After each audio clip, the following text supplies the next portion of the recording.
এবারের নির্বাচনে অংশ নিচ্ছে বেশ কয়েকটি জোট ও দল। আল জাজিরার একটি বিশ্লেষণমূলক প্রতিবেদনে বলা হয়েছে, অন্তত ৩টি বিতর্কিত নির্বাচনের পর অন্তর্বর্তী সরকারের অধীন আয়োজিত হচ্ছে ত্রয়োদশ জাতীয় সংসদ নির্বাচন ও গণভোট। এর মধ্যে বাংলাদেশ জাতীয়তাবাদী দল বিএনপি নেতৃত্ব দিচ্ছে ১০ দলীয় জোটের, ১১ দলীয় জোটের নেতৃত্ব দিচ্ছে বাংলাদেশ জামায়াত ইসলামী।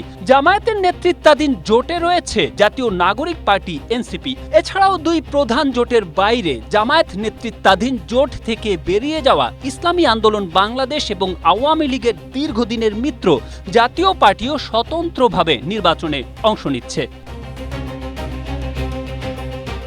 আসন্ন নির্বাচনের অন্যতম প্রধান প্রতিদ্বন্দ্বী হিসেবে দেখা হচ্ছে সাবেক প্রধানমন্ত্রী খালেদা জিয়া ও শহীদ প্রেসিডেন্ট জিয়াউর রহমানের ছেলে তারেক রহমানের নেতৃত্বাধীন বিএনপিকে। হাসিনার পতনের পর আবার রাজনৈতিক অঙ্গনের শীর্ষ প্রতিদ্বন্দ্বী হিসেবে উঠে এসেছে বিএনপি। যুক্তরাষ্ট্র ভিত্তিক ইন্টারন্যাশনাল রিপাবলিকান ইনস্টিটিউটের এক জরিপে দেখা যায়, গেল ডিসেম্বর মাসে ৩৩% সমর্থন নিয়ে বিএনপি এগিয়েছিল। ওই সময় নির্বাচন সামনে রেখে নিজেদের উদার রাজনৈতিক শক্তি হিসেবে তুলে ধরতে জামায়াতের সঙ্গে জোট ভাঙে দলটি।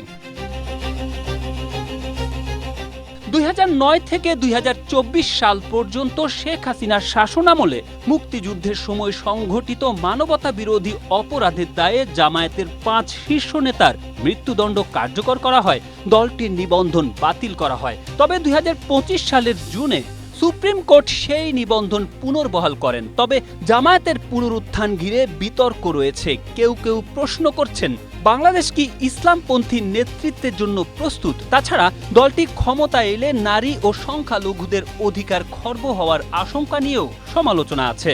অবশ্য জামায়াত এসব আশঙ্কা নাকচ করে দিয়ে বলছে, তারা গণতান্ত্রিক পথেই ক্ষমতায় আসতে চায়। আল জাজিরার প্রতিবেদনে আরও বলা হয়, অর্থনৈতিক সক্ষমতার অভাবে জামায়াতের সঙ্গে জোট বাঁধে এনসিপি। তবে এই সিদ্ধান্তে দলটির ভেতরে বিভাজন সৃষ্টি হয় এবং কয়েকজন নেতা পদত্যাগ করেন। তাদের অভিযোগ, মুক্তিযুদ্ধ বিরোধী ইতিহাস থাকা দলের সঙ্গে জোট এনসিপির আদর্শের পরিপন্থী। Tarek Ahmed, Asia post.